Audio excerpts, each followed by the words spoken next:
And thanks everybody for including the OECD in this dialogue. I'll bring my slides up in a second, but I just want to start by saying I'm always so happy to participate in APEC discussions because, viewing things kind of from a global perspective at the OECD, quite frankly, I always find that the APEC services community really gets it when it comes to understanding the complexity of services, the need for a clear evidence base, and the challenges of domestic coordination on services trade policy.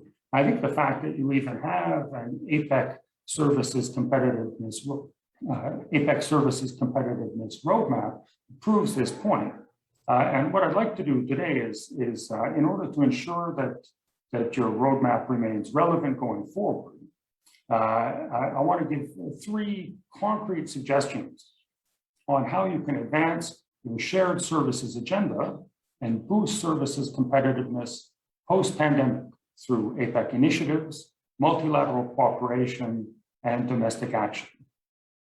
So first of all, over the last 10 years or so, we've seen some great advances in data and evidence on services trade.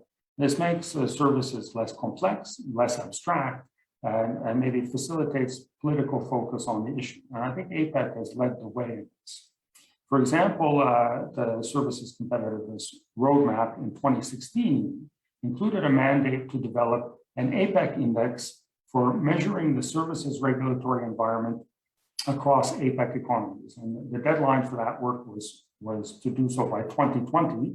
And remarkably, that deadline was met. I think the successful implementation of this mandate by the CTO, by the GOS, and by the technical group that oversaw the work helps to contribute to a better understanding of how the domestic regulatory environment impacts competitiveness, employment, equality, and economic growth in APEC economies. So your APEC pilot index so far covers 4 economies and 4 sectors. And importantly, the methodology used in APEC is compatible with ongoing work by the OECD, by the WTO, and by the World Bank.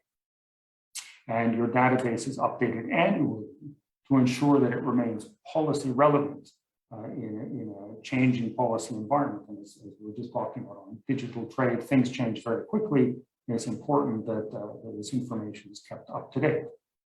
From my point of view, I think a logical next step for you to consider would be to expand this pilot project to cover more services sectors and more APEC economies.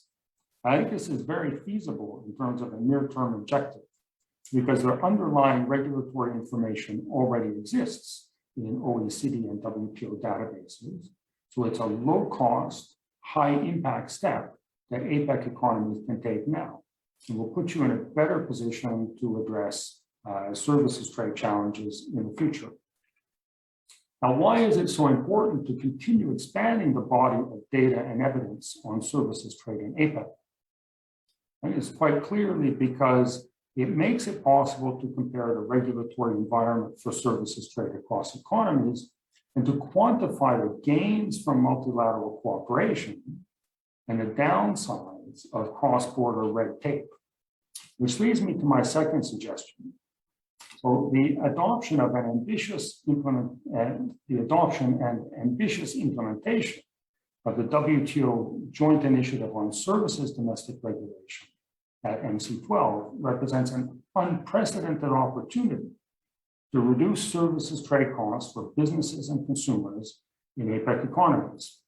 And let me show you why. Bring up a few slides. So here, if you're looking at this graph, this is in the OECD STRI database. Looks at over 100,000 laws and regulations, and here's how they break down between domestic regulation and market access and national treatment measures. This is using the same methodology and structure that's employed in the APEC index. You can see that the domestic regulation measures in green constitute a sizable shift, and anything that can convert these domestic regulators from regulation measures from bottlenecks into global gateways that facilitate trade can significantly reduce trade costs. How much can they reduce trade costs? Well, we can compare current levels of services trade restrictions in APEC to what they would look like if the JSI was fully implemented. And this slide shows the magnitude of reduced services trade barriers across sectors. You can see that again, these are some significant changes and reductions in barriers. And we can even take it a little bit further to see the benefits more clearly. Here we're illustrating the corresponding reduction in services trade costs. This is an average of almost 7% reduction for APEC economies.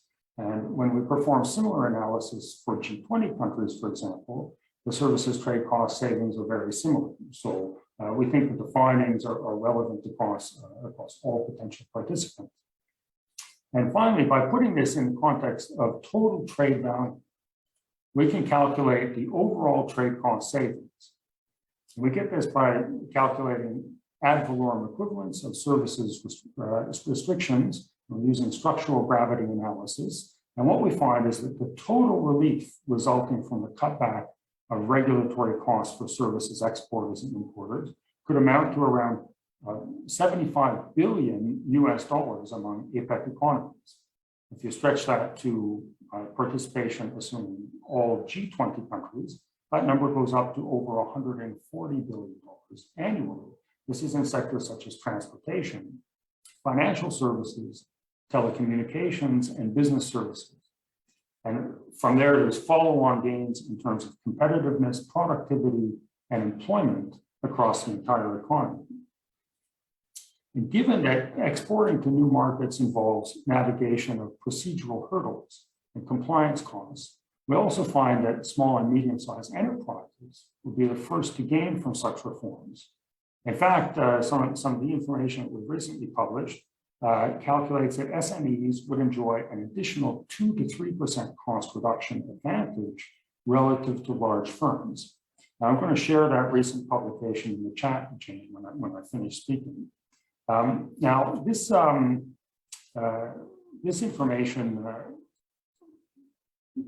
information and this kind of analysis would not have been possible a few years ago. So the third suggestion I want to make is to underline that this evidence shows the importance of taking an economy-wide, whole-of-government approach to services trade policy making. We can see that seemingly small horizontal restrictions, that those impacts are magnified across sectors. And sector-specific barriers can accumulate along the supply chain, adding to costs and undermining competitiveness. I think in the current context, very importantly, those kind of barriers and costs weaken the potential for strong COVID recovery.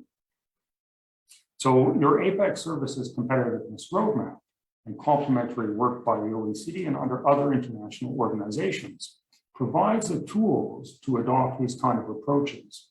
So if you haven't seen it, I would recommend anybody who has not, check out Australia's recent Services Export Action Plan. From the point of view of the OECD, this is an excellent case study of how to mobilize a whole-of-government approach for services competitiveness. So I'm going to wrap up there, Jane. I'll try to give 3 concrete suggestions for both the business community and APEC economies to consider going forward. I think, first of all, expanding the APEC index on measuring the regulatory environment for services to all APEC economies and as many sectors as possible is an important step. Working together to adopt and implement the joint initiative on services domestic regulations is an unprecedented opportunity. And if you're still undecided about whether you should join this initiative or not, I hope the evidence of a 6 to 8% reduction in services trade costs and potentially billions of dollars of annual savings for exporters and consumers can help to get anybody who may be undecided off the fence.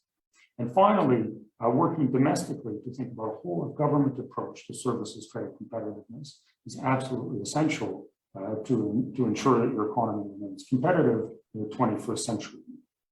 From my point of view, those are the keys to boosting services trade, to strengthening the multilateral trading system, and to promoting a strong, sustainable, and inclusive economic recovery. And I really commend the APEC services community for working so hard towards that goal. Thanks.